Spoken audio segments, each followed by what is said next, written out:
to start us off, I am going to welcome to the stage Ali Hanan, my fellow Kiwi, an incredible person. I'm going to read this out so I don't get it wrong, because she deserves it being amazing. So she shaped an award-winning organization, Creative Equals. Throughout her career, she worked as a digital creative director at the intersection of technology and innovation. Now she and the team focus on building brands and marketing that is for good and for growth through the power of diversity, equity, and inclusion. So put your hands together and welcome Ali on stage.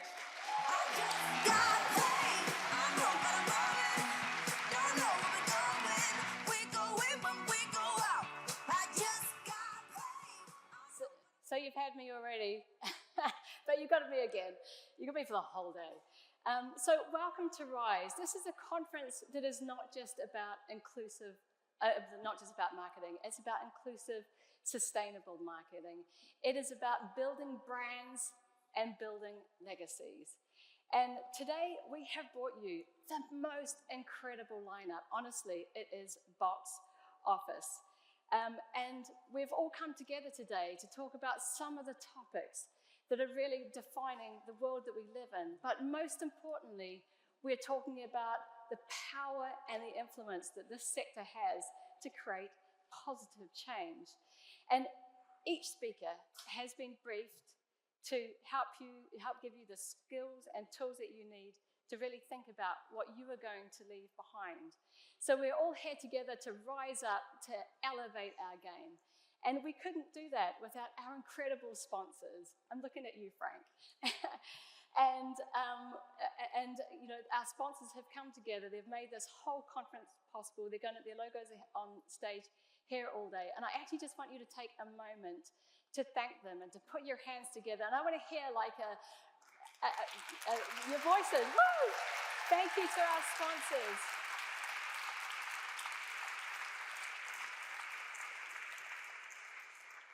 Now, we're slightly running short of time, but I do want you just to think about somebody in your head, and maybe write it down on a piece of paper, who's helped you rise up in your career. And for just 30 seconds, I want you to turn to the person next to you and just share who that person is and what they've done. So 30 seconds, go.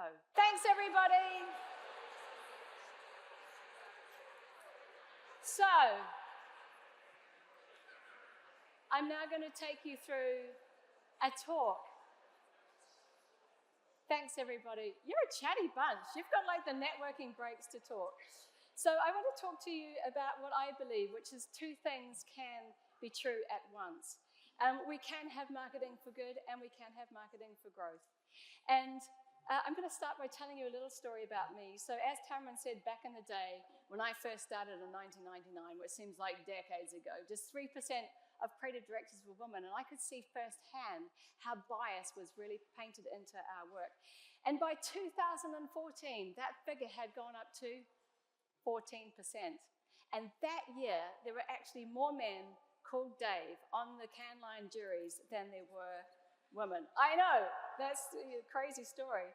So, you know, the moment that it really hit me was when a young team came to see me and they said, "Oh, Ali Hanan." I'm like, "Yes, that's me." And they were like, "Well, you're the first female creative director we've met, and we've been down around 15 different agencies." 15 different agencies, and I was the first one. And of course, I went home that night, and I was like, it doesn't feel like a badge of honor to be the only. It feels like that there's something broken in the system. So we built Creative Equals, and we built it to really fix the problems that we saw. We started with a night school, with a Be Awesome night school. We started with a business leaders program, and then in 2018 we had a game-changing year. We won a Government Equalities Office grant, and we set up the first returners program for the sector with Diageo, who have been our partners all the way.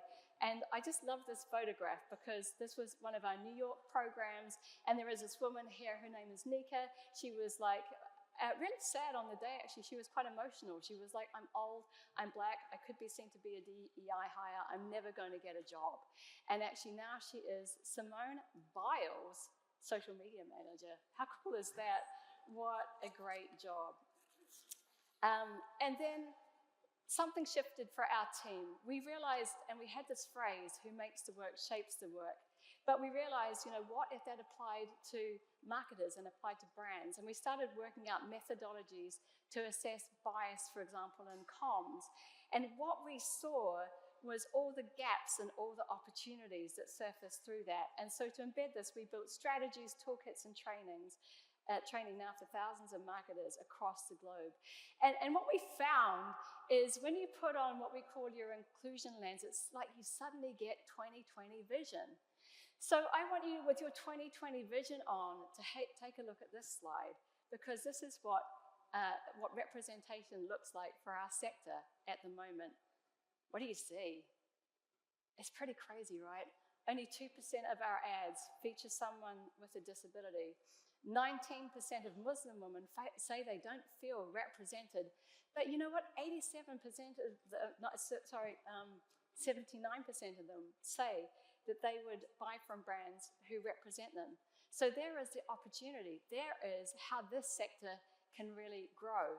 And of course, we love this quote from Mark Pritchard, who puts it bluntly.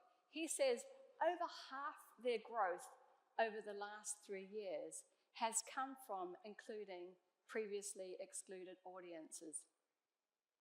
I'm just going to pause there, because half their growth has come from not going after their competitors, but doubling down on all the audiences that they have yet to see.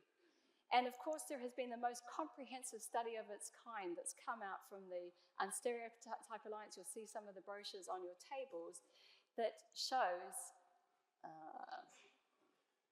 my slide's not moving. Now it is. That shows a short-term sales lift of 3.46%. But look at this. Over the next 18 months, if you double down on positive portrayal, your growth can go up by 16.26%. And what you can do, and I think, particularly in the times that we're living in, is it also helps you hold on to your pricing power. So that's a stat that your CFO will thank you for. And of course, that is a story about growth. That is a story about making profits. But what if we turn around and don't just talk about margins, but we talk about creating meaning? So what if advertisers could really embrace this idea of you can be what you can see? We could help reshape what people believe is possible and show diverse people in roles of power and joy and leadership and ambition. We wouldn't just reflect society, we would shape it. And I think what's really interesting about this is, of course, we don't want to do any harm with our work. We can represent people, but when we move up into positive portrayal, we see a +1 versus a +11% short-term sales uplift with our client record. But then when we move up into this area, we can show people what they can actually be. This is our power, and this is our privilege. And off the back of it, we can build strategic platforms that can really shape good in the world.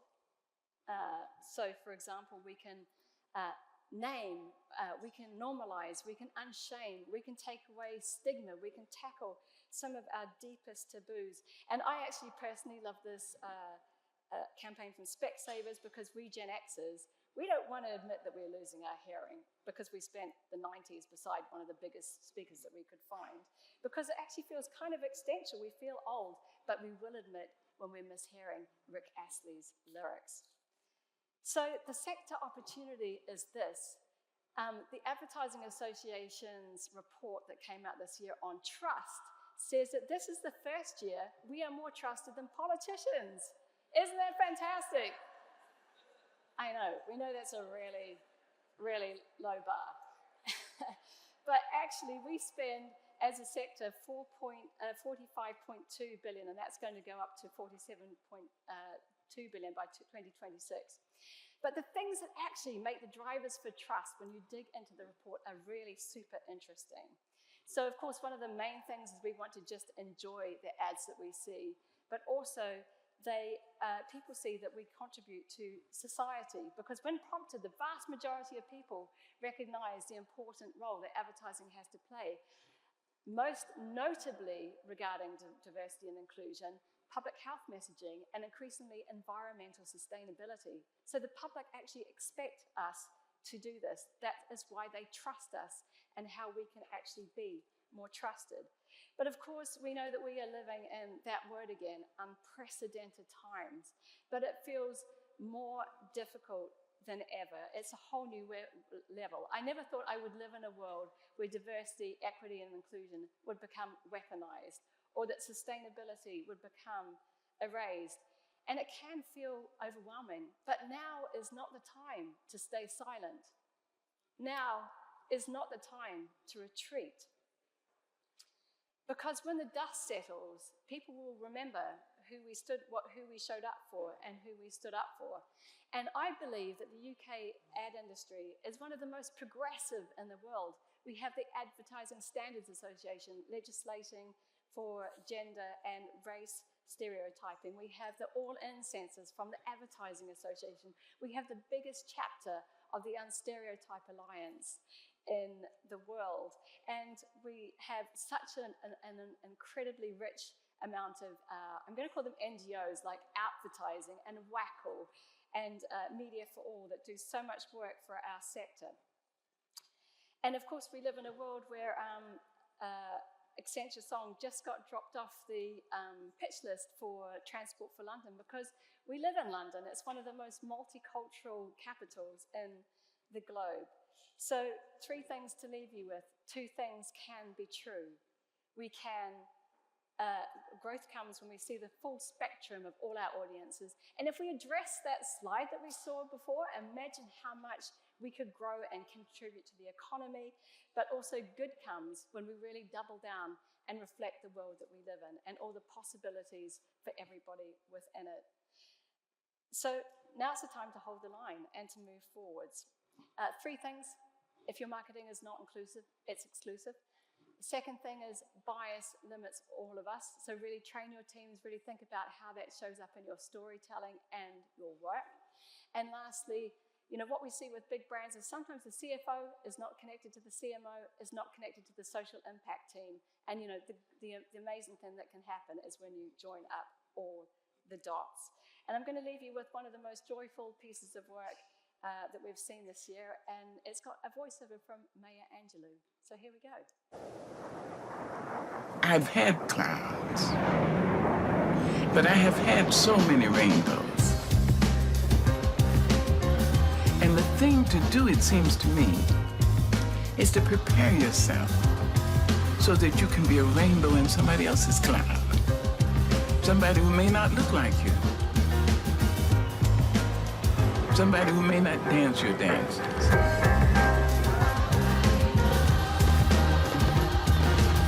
May not eat the same dishes prepared the way you do. And may not speak your language. You see? But be a blessing to somebody.